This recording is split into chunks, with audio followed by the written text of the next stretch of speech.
اب ایک آخری مسئلے کی طرف توجہ دلانا ہے، اور وہ ہے شہادت حسین کا مسئلہ۔ حضرت حسین رضی اللہ تعالی عنہ کی شہادت، یہ بات اپنی جگہ پر واضح ہے اور اس میں کوئی شک و شبہ کی گنجائش نہیں ہے کہ شہادت حسین کا ایک واقعہ واقعی بڑا اندوہناک، بڑا دردناک اور بڑا یعنی تکلیف دہ ہے کہ خاندان نبوت کے اس چشم چراغ کو، جس کو نبی صلی اللہ علیہ وسلم نے اپنی خوشبو قرار دیا، جنت کا سردار قرار دیا، اور جن سے محبت کو اپنی محبت قرار دیا، جن سے رضامندی کو اپنی رضا قرار دیا، آپ کو آپ کی زندگی ہی میں بتایا گیا تھا کہ آپ کے ان دونوں نواسوں کو، جو آپ کی آنکھوں کی ٹھنڈک ہیں، آپ ہی کی امت ایک کو زہر دے کر کے ہلاک کرے گی اور وہ زہر کے ذریعے سے شہید کیے جائیں گے، اور دوسرے حضرت حسین کو آپ ہی کی امت بدترین طریقے سے قتل کر کے شہید کرے گی۔ یہ آپ کو بتلایا گیا تھا۔ بعض روایتوں میں آتا ہے حضرت جبریل اس جگہ کی، اس سرزمین کی مٹی لے جا کر کے حضور کو آپ دکھایا، آپ نے کہ یہ وہ زمین ہے اور یہ مٹی ہے جہاں آپ کے نواسے کا خون گرے گا۔ وہ حضرت حسین جن کی شہادت کا ایک واقعہ ہر سال جب یہ تاریخ آتی ہے تو ایک طرف ایک طبقہ ہے جو بہت سارے کام کرتا ہے، اس کے تذکرے کا کوئی میرے نزدیک نہ اس کی کوئی اہمیت ہے اور نہ ہی آپ کے نزدیک اس میں کچھ لینا دینا ہے۔ وہ ان کا طریقہ کار اور ان کے کام انہیں مبارک ہوں۔ رسول اللہ صلی اللہ علیہ وسلم کے ماننے والے، قرآن کے ماننے والے، شریعت اسلامی کے ماننے والے، دین برحق کے ماننے والے ہمیشہ یہ دیکھتے ہیں کہ نبی نے کیا بتایا ہے، صحابہ نے کیا کیا ہے، اللہ نے قرآن میں کیا فرمایا ہے۔ اس لیے نبی نے صاف فرما دیا، جو گریبان چاک کرے اور جو نوحہ کرے اور جو اس طرح کی چیزیں کرے، وہ سمجھ لے کہ اس کا مجھ سے کوئی تعلق نہیں ہے، وہ میرے راستے سے ہٹا ہوا ہے، میرا اس سے کوئی تعلق نہیں ہے۔ اصل جو حضرت حسین کی شہادت کا یہ واقعہ ہے، ہمیں اس کے پس منظر اور ان کے اس مزاج کو سمجھنے کی ضرورت ہے۔ اصل جو تعلیم ہمیں لینی ہے، ہمیں جو میسج لینا ہے کہ حضرت حسین رضی اللہ تعالی عنہ نے اقدام کیا اور یہ جو قربانی پیش کی، اصل بات یہ ہے کہ اسلام کے اس آفاقی، عالمی اور خوبصورت مزاج کو باقی رکھا اور قائم رکھنے کے لیے انہوں نے یہ اقدام کیا اور یہ قربانی پیش کی، جس کی بنیاد آپ کے نانا جان حضرت محمد صلی اللہ علیہ وسلم نے رکھی تھی، اور آپ کے اس امانت کو من وعن حضرت ابو بکر تک یہ پہنچی، انہوں نے اس کی حفاظت کی، پھر وہ منتقل ہوئی حضرت عمر تک، انہوں نے اس کی حفاظت کی، 20 سال تک آپ خلیفہ رہے اور آپ نے اس کی بھرپور حفاظت کی، اور اسلام تقریباً نصف دنیا پر قائم ہوا، اور انسانیت نے ایک ایسا نظام دیکھا جس نظام کو رحمت للعالمین لے کر کے آئے تھے۔ پھر یہ امانت منتقل ہوتی ہے حضرت عثمان غنی تک، اور آپ کو آپ کی شہادت بھی انتہائی مظلومانہ ہوتی ہے، حالانکہ آپ خلیفۃ المسلمین تھے، آپ چاہتے تو آپ فوج کو حکم دے سکتے تھے کہ ان ظالموں کو اور ان گھسپیٹھیوں سے مقابلہ کیا جائے، لیکن رسول اللہ صلی اللہ علیہ وسلم نے آپ سے ایک موقع پر یہ بات ارشاد فرمائی تھی کہ اے عثمان، تمہیں اللہ کی طرف سے ایک خرقہ، ایک لباس عطا کیا جائے گا، دیکھو جب اس لباس کو تم پہن لینا تو اس کو پھاڑنا نہیں، اس کو پھٹنے مت دینا، اس کو اتارنا نہیں۔ یہاں محدثین نے یہ بات بالاتفاق لکھی ہے کہ اس لباس سے مراد خلافت کی طرف اشارہ تھا کہ جب تم خلیفہ بن جانا تو پھر تمہارے زمانے خلافت میں کوئی ایسا واقعہ پیش نہ آئے کہ مدینہ لالازار ہو اور مدینے میں جنگ ہو اور میرا یہ مبارک شہر اس طرح سے ہو۔ انہوں نے اس کا خیال رکھا۔ اس حال میں آپ شہید ہو رہے ہیں کہ آپ پر بھی پانی کو بند کر دیا گیا، کھانے کو بند کر دیا گیا،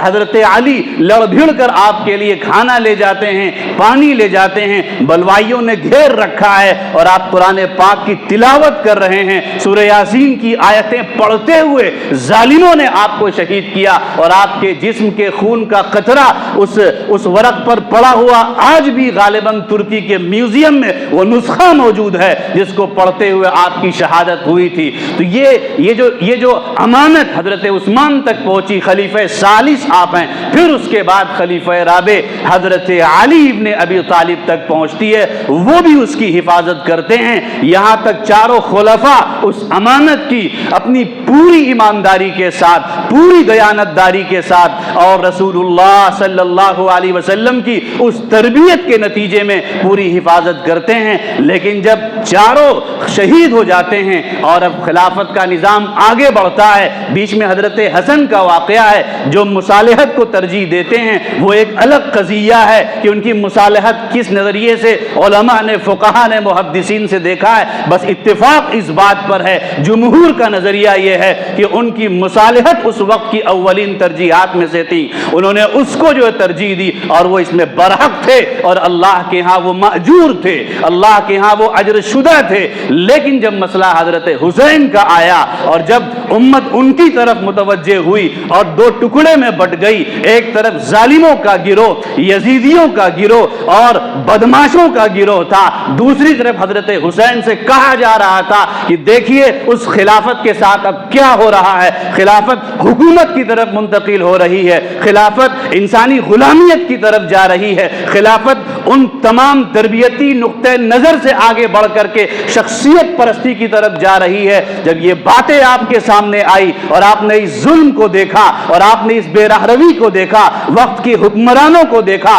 تو آپ سے یہ برداشت نہیں ہوا، آپ نے اس مزاج اسلامی کو، آپ نے اس تربیت کو جو آپ کے نانا نے فرمائی تھی، آپ نے اقدام کیا اور قیامت تک آنے والے اپنے محبین کو، اپنے چاہنے والوں کو، اپنے سے رشتہ جوڑنے والوں کو یہ پیغام دے کر کے گئے کہ اصل سلامتی دین اسلام کی ہے، اصل سلامتی تعلیمات نبوی کی ہے، یہ سب سے اوپر اللہ کی رضا سب سے مقدم، نبی کی اتباع سب سے مقدم، نبی کی ارشادات سب سے مقدم، اسلام کے احکامات سب سے مقدم، نہ کوئی حاکم کی اس میں کوئی مصالحت ہوگی، نہ ہی اس کو ترجیح دیا جائے گا، نہ ہی کسی ظالم کے سامنے جھکا جائے گا، نہ ہی کوئی کمپرومائزنگ کی جائے گی، اصل اللہ کے کلمے کو، اس کے جھنڈے کو، نبی کی تعلیمات کو، آپ کی اتباع کو ترجیح دی جائے گی۔ یہی وہ پیغام ہے جو اس مختصر سے وقت میں اور اس مناسبت سے میں آپ حضرات کو دے رہا ہوں۔ باقی کون کیا کہتا ہے اور کون کیا کرتا ہے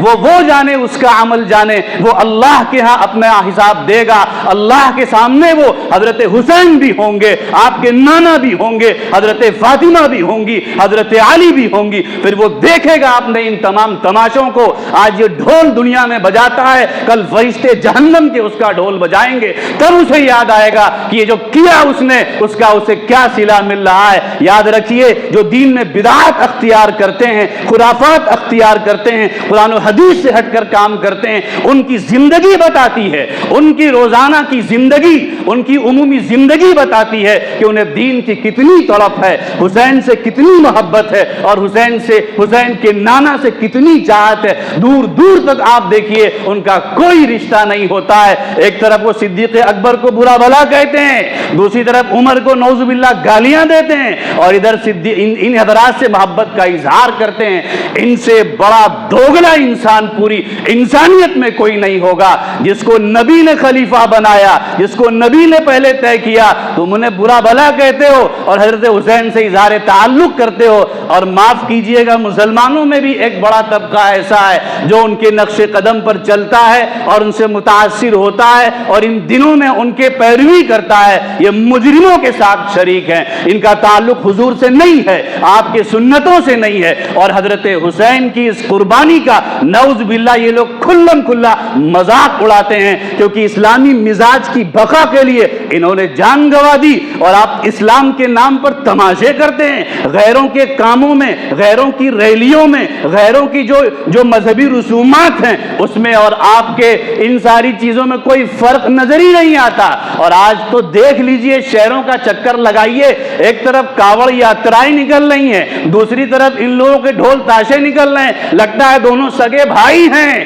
ان کا خونی رشتہ ہے، کوئی فرق نہیں ہے دونوں کے کاموں میں، اور یہ اسلام اسلام کے نمائندے ہیں، کس منہ سے ہم ان اغیار سے کہیں گے آؤ اسلام کی طرف، آؤ سلامتی کے دین کی طرف؟ اسی لیے تو وہ یہ کہتے ہیں کہ آؤ دھرم واپسی کر لو، تمہارا دھرم تو یہ ہے، تم جو کر رہے ہو تو کچھ اور ہے۔ اس لیے میرے محترم بھائیو، بزرگوں، دوستو، یہ اس وقت کا بہت بڑا پیغام ہے، بلکہ ہر مسلمان کے لیے چیلنج ہے کہ اس مسئلے کو سمجھے، اس کی حقیقت میں اترے اور دل و دماغ میں بٹھائے، اور حضرت حسین کے اس اقدام کا جو صحیح پیغام ہے، سب سے پہلے آپ کے پاس حکومت نہیں ہے، آپ اقدام نہیں کر سکتے، مت کیجئے، شریعت بھی آپ کو اس کا مکلف نہیں بناتی ہے، اور کل قیامت میں آپ سے اس کے بارے میں پوچھ نہیں ہوگی، لیکن انفرادی اعتبار سے، خاندانی اعتبار سے، محلے کی سطح پر آپ کو اختیارات ہیں، آپ اپنی زندگی بدل سکتے ہیں، خاندان کو بدل سکتے ہیں، اپنے آپ کو تبدیل کر سکتے ہیں،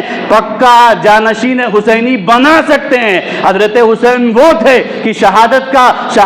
چاروں طرف سے دکھ رہی ہے، کربلا کے میدان میں ظالموں نے گھیر لیا ہے، لیکن آپ کی ایک وقت کی نماز قضا نہیں ہو رہی ہے، آپ کی ایک وقت کی نماز قضا نہیں ہو رہی ہے۔